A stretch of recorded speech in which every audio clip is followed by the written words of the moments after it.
तो अब कहानी आगे बढ़ती है और सोयुन फाइनली गोनंदू से अपने प्यार का इजहार कर ही देती है और बोलती है हॉलो सही बोलता था, मैं तुम्हें लाइक करती हूँ और मुझे पता है अभी तुम्हारे लिए बहुत मुश्किल है ये बिलीव करना, पर तुम डिजर्व करते हो कि कोई तुम्हें प्यार करे। पर गोनंदू अभी कुछ जवाब नहीं देता और बाद में जवाब देने को बोलता है। इधर वो फिर से हॉलो के पास जाकर अपनी माँ की वीडियो दिखाने को कहता है और अपनी माँ को देखकर खूब ज़्यादा रोता है। अब सोयुन और हॉलो अपनी बात कर रहे हैं और इधर सुजिन उसकी बहन और गोनंदू भी बात कर रहे हैं और सारी चीज़ें काफ़ी अच्छी चल रही है। पर दूसरे दिन ही उसकी बहन योजिन भागी भागी आती है और गोनंदू को उठाने लगती है और देखा जाता है कि उनकी लैब पे पुलिस आ रखी है और वो सारी चीज़ें डिस्ट्रॉय कर रहे हैं, हॉलो को इंक्लूड करके। पुलिस गोनंदू को अपने साथ लेकर जाती है और बोलती है कि हम तुम्हारी कंपनी को सीज करने वाले हैं और साथ ही हम हॉलो को परमानेंटली डिस्ट्रॉय भी कर देंगे। वो गोनंदू को पेन ड्राइव दिखाते हुए कहता है कि हमें तुम्हारे खिलाफ एविडेंस मिल चुका है। गोनंदू मना करता है, कहता है कि वो केवल मेरा दोस्त है और कुछ नहीं, और आज के बाद से ऐसा कोई भी ब्लैकआउट नहीं होगा या फिर वो कोई भी इलीगल चीज़ नहीं करेगा। पर पुलिस उसकी बात नहीं मानती। तभी पुलिस ऑफिसर को उसके सीनियर का कॉल आता है और वो उसके सीनियर के पास चला जाता है। इधर उसी वक्त मैजिक मिरर के मालिक का पापा वहाँ आ जाता है और बोलता है ये सारी चीज़ें मैंने कराई है, जो पेन ड्राइव पुलिस के पास है वो भी मैंने दी है एज अ एविडेंस और अब सारी चीज़ें ख़त्म हो जाएगी। तुम्हारे पास एक ही रास्ता है कि तुम GIO लैब और हॉलो को हमें यानी मैजिक मिरर को दे दो और इससे तुम भी बच जाओगे, तुम्हारे एम्प्लॉयज़ भी बच जाएंगे और हॉलो भी डिस्ट्रॉय नहीं होगा। गोनंदू साफ इनकार कर देता है और उसका पापा भी वहाँ से चले जाता है। इधर पुलिस ऑफिसर को उसका सीनियर बोलता है कि तुम ये सारी चीज़ें इन्वेस्टिगेशन रोक दो और गोनंदू को जाने दो, क्योंकि पुलिस ऑफिसर के सीनियर ने तो मैजिक मिरर के मालिक के पापा से डील कर ली है और काफ़ी सारे पैसे खाए हैं। इधर इन्वेस्टिगेशन और सारी चीज़ें डिस्ट्रॉय होना रुक जाती हैं।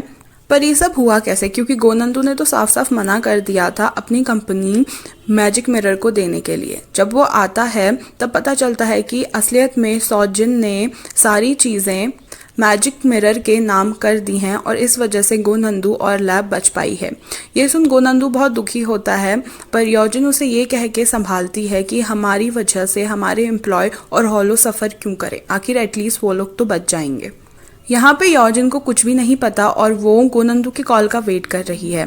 तभी वो बाहर जाके देखती है गोनंदू वहाँ आया होता है और गोनंदू उसे सारी असलियत बताने की बजाय उससे ये कहता है कि हमारे बीच में सारी चीज़ें ख़त्म हो चुकी है और मेरा आंसर है ना, मैं तुम्हें प्यार नहीं करता और हमारे बीच में कुछ नहीं हो सकता। वो वहाँ से चले जाता है और सोयुन काफ़ी दुखी होती है और रोने लगती है।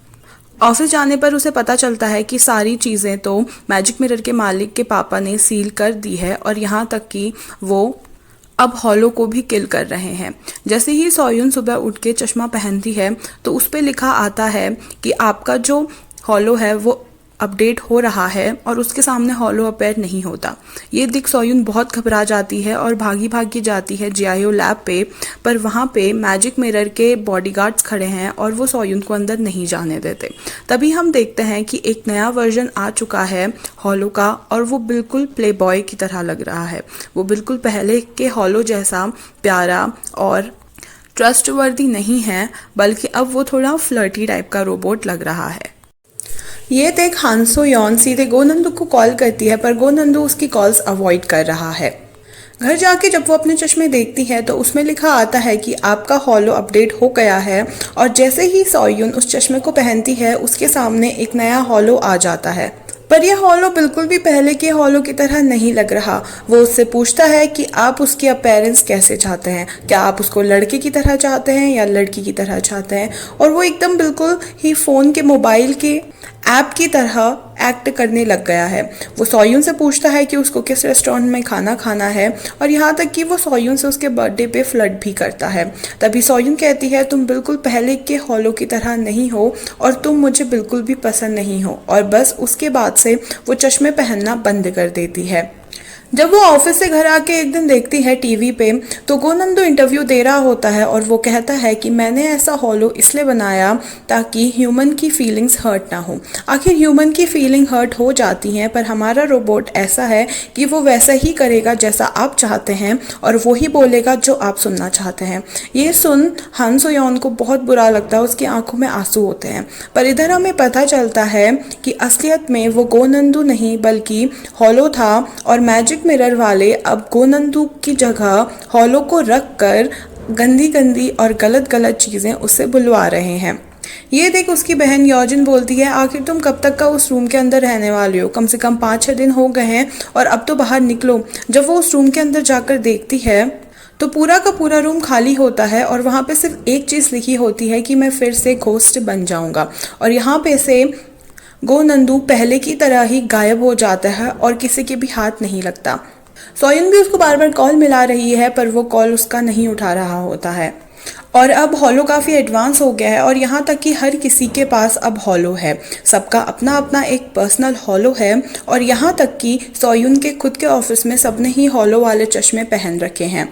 इधर बेचैन सुक योजिन को बुलाता है और बोलता है कि मेरे पापा बहुत सस्ते दामों में हॉलो को सबको बेच रहे हैं और इसके पीछे पक्का उनकी कोई ना कोई चाल है। और यहाँ पे से उसके पापा की चाल पता चलती है कि असलियत में वो हॉलो को बेचकर सस्ते दामों में उसको एक कैमरा की तरह यूज़ कर रहे हैं। वो हर जगह पे हर स्ट्रीट पे नज़र रख रहे हैं गोनंदू को ढूंढने के लिए। और बस वो अपने आप को भगवान से कम नहीं समझ रहा क्योंकि वो हर इंसान की लाइफ स्टाइल देख सकता है हॉलो के चश्मे के थ्रू, एक सिक्योरिटी कैमरा की तरह। बेचैन सुक और योजिन डिसाइड करते हैं कि वो लोग डिटेक्टिव नाम के पास जाकर उनसे हेल्प मांगेंगे। जब वो डिटेक्टिव नाम के पास जाते हैं और ये सारी चीज़ें बताते हैं, डिटेक्टिव नाम उनको हेल्प करने से मना कर देता है, ये बोल के कि उनके पास ज़्यादा एविडेंस नहीं है और वो उन दोनों पे भरोसा नहीं करता।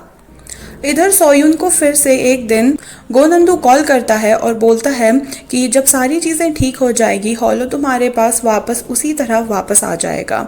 और सोयुन उसे पूछती है तुम कहाँ हो, पर वो इतना बोलते ही फ़ोन कट कर देता है। अब हम देखते हैं कि गोनंदू एक खंडहर सी जगह पे रह रहा है और उसने खुद की अपनी छोटी सी लैब दोबारा से शुरू की है और जिसने उसका नाम फिर से GIO लैब रखा है।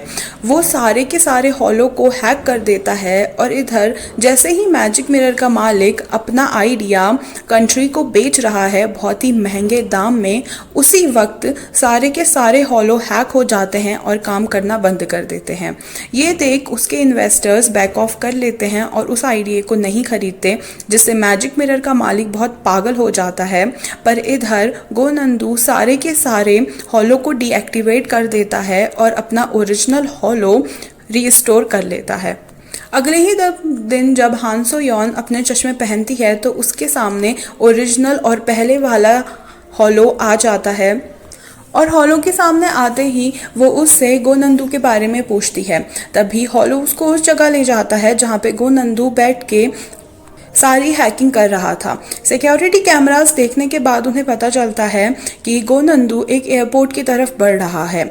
इस तरफ मैजिक मिरर के मालिक को भी पता चल जाता है पुलिस की हेल्प लेके कि वो एयरपोर्ट के पास जा रहा है। यहाँ पे गोनंदू एयरपोर्ट पे केयर फ्री होके घूम रहा है, पर अचानक से एक पुलिस वाला उसे देख लेता है और वो पकड़ा जाता है। सारे के सारे पुलिस वाले उसे पकड़ने के पीछे लग जाते हैं पर वो छुप जाता है। उसी वक्त वहाँ पे हान सो योन आ जाती है और वो उसको बचाकर ले जाती है। हान सो योन गोनंदू को लेकर जाती है अपने माँ के पास और वहाँ पे उसे खाना खिलाती है। जब वो अंदर जा रही होती है अपनी माँ से बात करने, गोनंदू मौका देखते ही वहाँ से भाग जाता है, पर उसके पीछे पीछे सोयुन भी आ जाती है। वो बोलती है क्या तुम मेरे लिए नहीं रुकोगे, अपनी बहन हॉलो के लिए नहीं रुकोगे? तुम ऐसा नहीं कर सकते। तुम हमेशा ऐसा क्यों सोचते हो कि तुम्हें खुद को सेक्रीफाइस करना है दूसरों के लिए? तुम डिज़र्व करते हो प्यार, और ये बात प्लीज़ तुम समझ लो। ये सुन गोनंदू कन्विंस हो जाता है और उसको अपने साथ उसी जगह पे ले जाता है जहाँ पे वो अभी तक का छुप रहा होता है। अब दोनों के दोनों चश्मा रखकर सो जाते हैं, पर यहाँ डिटेक्टिव नैम को कॉल आता है गोनंदू से और जैसे ही वो गोनंदू को पकड़ने पहुँचता है पता चलता है कि वो कॉल गोनंदू ने नहीं बल्कि हॉलो ने किया है। हॉलो बोलता है कि मैं खुद को मैजिक मिरर के मालिक को सौंप दूंगा ताकि गोनंदू और सोयुन बच जाएं। इस पर डिटेक्टिव नाम कहता है मैं ऐसा नहीं कर सकता क्योंकि मैजिक मिरर का मालिक यानी प्रेसिडेंट बैग बहुत ज़्यादा गलत यूज़ कर रहा है इन चश्मों का और वो लोगों पर नज़र रख रहा है। मैं उस चीज़ के खिलाफ हूँ और साथ ही साथ मैं मैजिक मिरर के भी खिलाफ हूँ। मैं तुम्हें उसे नहीं दूंगा। और इतने ही में ही वहाँ पे गोनंदू आ जाता है। गोनंदू उस पे गन तान के बोलता है कि तुम यहाँ से चली जाओ और मैं नहीं चाहता कि मैं और सोयुन या हॉलो कोई भी खतरे पे पड़े। इस पर डिटेक्टिव नैम कहता है मैं तुम्हारे साइड हूँ और इससे पहले मैजिक मिरर के लोग तुम्हें यहाँ पकड़ने आ जाए तुम्हें यहाँ से भाग जाना चाहिए। और वो उन्हें वहाँ से भगा देता है। भागते भागते गोनंदू और सोयुन पहुँचते हैं जंगलों के बीच में जहाँ पे घंटियाँ बज रही होती हैं। घंटियों की आवाज़ सुन सोयुन को फिर से वो अजीब सा फ्लैशबैक आने लगता है और वो सर पकड़कर नीचे गिर जाती है और बोलती है कि उसके सर में बहुत दर्द हो रहा है। तभी डिटेक्टिव नाम वहाँ पर आते हैं और वो बोलते हैं तुम चले जाओ और सोयुन को मेरे हवाले कर दो। मैं उसे सेफ रखूंगा और उसे कुछ भी नहीं होने दूंगा। और वो गोनंदू को वहाँ से भगा देता है। जैसे ही डिटेक्टिव नैम सोयुन को लेकर पुलिस स्टेशन जा रहा होता है मैजिक मिरर के मालिक के लोग उसको मार देते हैं और बेहोश कर देते हैं और सोयुन को अपने साथ ले जाते हैं। सोयुन जब आगे बढ़ती है तो वो प्रेसिडेंट बैग को देखती है और उसका लंगड़ाता पैर देख के उसको फिर से फ्लैशबैक आने लगता है। अब हम पहुंचते हैं फ्लैशबैक पे जहाँ पे हमें पता चलता है कि गोनंदू की माँ असलियत में मैजिक मिरर के लिए ही पहले काम करती थी, पर मैजिक मिरर का मालिक यानी प्रेसिडेंट बैग उनके काम का क्रेडिट बार बार ले रहा था। इसलिए गोनंदू की माँ ने उनकी कंपनी छोड़ दी और उनकी कंपनी से अलग होके एक नया रोबोट बनाया जो कि था हेलो। हेलो के बारे में प्रेसिडेंट बैग को पता चल चुका होता है और वो बार बार गोनंदू की माँ से हेलो को मांग रहे होते हैं, पर हेलो को गोनंदू की माँ उन्हें नहीं देना चाहती क्योंकि वो उसने अपने बेटे गोनंदू के लिए बना रखा है। वो उसे फ़ोन पे काफ़ी ज़्यादा धमका रहे हैं, पर गोनंदू की माँ उन्हें वो देने से बिल्कुल इनकार कर देती है। तभी गोनंदू कहता है कि माँ मुझे पार्क में जाना है जहाँ पे सोयुन भी आ रही होती है। यहाँ पे गोनंदू अपनी माँ के साथ पार्क पहुँचता है और सोयुन भी अपनी माँ बाप के साथ वहाँ पे पहुँचती है। तभी गोनंदू की माँ उसको बैठाकर बोलती है मैं बस अभी आ रही हूँ और प्रेसिडेंट बैग से बात करने चली जाती है क्योंकि प्रेसिडेंट बैग उनका पीछा कर रहा होता है। प्रेसिडेंट बैग बोलता है कि तुम मुझे हेलो दे दो क्योंकि तुम मुझसे कुछ और ज़्यादा कर नहीं सकती और उस टेक्नोलॉजी का यूज़ करके मेरी कंपनी काफ़ी ज़्यादा पैसे कमा सकती है। गोनंदू की माँ बार बार मना कर देती है जिस कारण प्रेसिडेंट बैग उसका गला दबा देते हैं और गला दबाने के चक्कर में रेलिंग टूट जाती है और दोनों के दोनों गिर जाते हैं जिससे प्रेसिडेंट बैग के पैर में लग जाती है जिसकी वजह से वो आज तक लंगड़ा रहे हैं। वो गोनंदू की माँ का गला दबाकर बेरहमी से उसे मार देते हैं और ये सारी चीज़ें सोयुन ने देख ली होती है। प्रेसिडेंट बैग उसको बहुत अपनी गुस्सेल आंखों से और खून भरे मुंह के साथ बोलते हैं कि अगर तुमने इस बारे में किसी को भी बताया और मेरी शक्ल कभी भी पहचानी तो मैं तुम्हें और तुम्हारे माँ बाप को बिल्कुल इसी तरह जान से मार दूंगा। और इस घबराहट की वजह से सोयुन को काफ़ी बड़ा धक्का लगता है और इस ट्रॉमा की वजह से उसको तब से फेस ब्लाइंडनेस हो जाती है। वो जब अपनी वापस माँ बाप को मिलती है वो अपने माँ बाप के चेहरों को नहीं पहचान पाती और इसी कारण उसकी फेस ब्लाइंडनेस हुई होती है। सोयुन को ये सब याद आ जाता है और उसकी आंखें बहुत नम हो जाती हैं। इधर गोनंदू मैजिक मिरर के आदमियों से भागते भागते आ जाता है योजिन की कार के सामने और दोनों जब जाते हैं तो उन्हें मिलती है डिटेक्टिव नाम की कोवर्कर जो डिटेक्टिव नाम को ढूंढ रही है और बताती है कि उन्होंने बहुत टाइम से उसे कॉल नहीं किया है। तभी गोनंदू कहता है कि डिटेक्टिव नाम ने मुझसे कहा था वो सोयुन का ख्याल रखेंगे। इसका मतलब अगर डिटेक्टिव नाम गायब है तो सोयुन भी गायब होगी। वो अपनी ट्रैकिंग डिवाइसेस से पता लगा लेते हैं कि डिटेक्टिव नाम कहाँ है। वो एक खंडहर जैसी जगह में होता है जहाँ पे सारी कार्स डिस्ट्रॉय हो रही हैं। एक कार डिस्ट्रॉय होने ही वाली होती है कि गोनंदू उन्हें जाकर रोक लेता है और जब उसकी डिग्गी खुलती है तो वहाँ से निकलता है डिटेक्टिव नाम। डिटेक्टिव नाम बहुत लहूलुहान हुए होते हैं पर वो फिर भी सांस ले रहे होते हैं। ये देख गोनंदू समझ जाता है कि सोयुन भी खतरे में है और ज़रूर प्रेसिडेंट बैग के कब्जे में है। यहाँ पे मैजिक मिरर के लोगों से भागकर सोयुन किसी तरह योजिन को कॉल करके बता देती है कि प्रेसिडेंट बैग ही वो इंसान है जिसने गोनंदू की मां का मर्डर किया है। ये सारी चीज़ें प्रेसिडेंट बैग सिक्योरिटी कैमरा के थ्रू देख रहा होता है और फिर वो सोयुन को बुलाता है, उसका गला दबाकर उसको मारना चाहता है। इधर गोनंदू बेचैन सुख की हेल्प से उस बिल्डिंग में घुस रहा है और बेचैन सुख उसकी काफ़ी हेल्प करता है गुंडों को रोकने में और गोनंदू को आगे करने में। प्रेसिडेंट बैक सोयुन का गला दबाए रहे होते हैं कि वहां पर गोनंदू आ जाता है, पर प्रेसिडेंट बैक उसको कैद करके दोबारा से बुरा वाला हॉलो रीस्टोर कर लेते हैं और ये ओरिजिनल हॉलो फिर से मैजिक मिरर का बुरा वाला हॉलो बन जाता है और वो ही गोनंदू के खिलाफ हो जाता है। सारे आदमी मिलके उसको सोयुन के साथ उसी कमरे में डाल देते हैं और सोयुन तब गोनंदू को सारी चीजें बताती है कि कैसे प्रेसिडेंट बैक ने उसकी माँ को मारा है और उसी वजह से उसको भी फेस ब्लाइंडनेस हुई है। ये सुन वो अपने गुस्से को बहुत कंट्रोल करता है, पर उसे काफी ज्यादा गुस्सा आ रहा होता है। इधर योजिन बेचैन सुक को भी बता देती है कि उसके पापा की करतूत क्या है। वो अपने पापा से जाकर पूछता है कि आपने उसे गलती से मारा है ना, प्लीज फादर इतना बोल दीजिए कि आपने उसे गलती से मारा है, कि आप इतने बुरे इंसान नहीं हैं कि आप किसी का मर्डर कर सकते हैं। इस पे उसका पापा बोलता है, हाँ मैंने मर्डर किया तो क्या, मुझे उसका प्रोग्राम चाहिए था और वो आसानी से मुझे अब उसका प्रोग्राम नहीं दे रही थी, इसलिए मैंने उसका मर्डर कर दिया। तभी बेचैन सुक अपने घुटनों में चला जाता है और रिक्वेस्ट करता है कि आपको अगर मुझे मारना है तो मार दीजिए, पर प्लीज सोयुन और गोनंदू को छोड़ दीजिए। वहीं दूसरे ही पल हम देखते हैं कि प्रेसिडेंट बैक उन दोनों को ही छोड़ देता है, पर उनको लिफ्ट में डालकर बंद कर देता है और बुरे हॉलो को कहता है कि इन दोनों को मार दे। बेचैन सुक उसको रोकने की कोशिश करता है, पर वो बेचैन सुक को ही डंडे से मारने लग जाता है। गोनंदू और सोयुन को तड़पता देख हॉलो की आंखों में आंसू आ जाते हैं और वो फिर से रीस्टोर होकर पहले वाला अच्छा वाला हॉलो बन जाता है और वो सोयुन और गोनंदू को बचा लेता है। जब सोयुन और गोनंदू सामने आते हैं, प्रेसिडेंट बैक बहुत ज़्यादा घबरा जाता है और बचने की भीख मांगता है। वो अपने बेटे से भी खुद को बचाने को कहता है, पर उसका बेटा कहता है आपके जैसा पापा किसी को भी ना मिले और यहाँ पे हम दोनों का रिश्ता खत्म होता है और वो उनको छोड़ के वहां से चला जाता है। तभी प्रेसिडेंट बैक बोलता है, आखिर तुम क्या कहोगे पुलिस को, ऐसा कोई भी एविडेंस नहीं है कि मैंने तुम्हारी माँ को मारा है। यहाँ तक कि ये जो लड़की है एविडेंस के रूप में उसको भी फेस ब्लाइंडनेस है। वो आखिर क्या कहेगी कोर्ट में जिसको फेस ब्लाइंडनेस है कि उसने किसी क्रिमिनल को पहचाना है।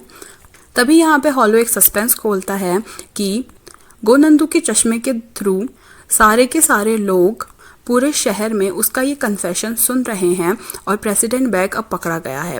पुलिस आती है और उसे अरेस्ट कर ले जाती है, पर कोर्ट से ऑर्डर मिलता है कि भले ही हॉलो ने किसी को बचाने के लिए पूरा सिस्टम हैक किया था, वो फिर भी क्रिमिनल के रूप में सामने आया है और उसको इमीडिएटली डिलीट करना पड़ेगा। वो डिलीट हो रहा है और सबकी आंखों में आंसू होते हैं और गोनंदू उसको जाने नहीं देना चाहता, पर वो पूरा का पूरा डिलीट हो जाता है और चला जाता है। अब कहानी आगे बढ़ जाती है 1 साल बाद और हम देख सकते हैं कि सोयुन ने अपनी फेस ब्लाइंडनेस की बात अपने कलीग्स को बता दी है और साथ ही ये भी बताया है कि गोनंदू उसका बॉयफ्रेंड है और सभी लोग काफ़ी ज़्यादा खुश हैं और सोयुन बहुत फ्रेंडली भी हो चुकी है। सोयुन और गोनंदू ने मिलके हेलो चश्मे का एक नया ब्रांड लॉन्च किया है, जिनको पहन के आपके सामने वो इंसान आ जाएगा जिससे आप बात करना चाहते हैं। ये चश्मे की एक ऐसी टेक्नोलॉजी है कि बात करते वक्त वो इंसान होलोग्राम के रूप में आपके सामने आ जाएगा। वहीं हम देखते हैं कि फाइनली योजिन और बेचैन सुक की भी शादी हो रही है और गोनंदू का प्रोग्रामर और डिटेक्टिव नाम की कोवर्कर दोनों भी रिलेशनशिप में आ गए हैं और दोनों ही बॉयफ्रेंड और गर्लफ्रेंड है। इधर गोनंदू और सोयुन का रोमांस भी चल रहा है। सब काफ़ी खुश हैं और सारे लोग मिलके वेडिंग फ़ोटो खिंचा रहे होते हैं कि उसका कलीग बोलता है कि बॉस आपको ये देखना चाहिए कि इसमें क्या है। तभी जब गोनंदू और सोयुन आकर कैमरा के रील पे देखते हैं तो उन्हें दिखता है कि उन दोनों के बीच में हॉलो दिख रहा है और यहीं पे इस सीरीज का एंड हो जाता है। अब जैसे कि मुझे सेकंड लीड सिंड्रोम है, मुझे सेकंड कपल बहुत ज़्यादा पसंद आया, बेचैन सुक और योजिन का, और मुझे बेचैन सुक की एक्टिंग भी काफ़ी ज़्यादा अच्छी लगी। साथ ही गोनंदू ने के कैरेक्टर ने गोनंदू और एज अ रोबोट दोनों ही बहुत अच्छे काम किए हैं और बाकी सारे एक्टर्स भी काफ़ी अच्छे हैं। सोयुन भी अपने कैरेक्टर में बिल्कुल परफेक्ट बैठती है। आपको क्या लगता है, आपको इन सब में से कौन सा कैरेक्टर सबसे ज़्यादा पसंद आया? कमेंट्स में ज़रूर बताना। मैं जल्दी ही नई सीरीज़ लेकर आऊँगी। Thank you so much for watching. Please subscribe to my channel. Bye bye.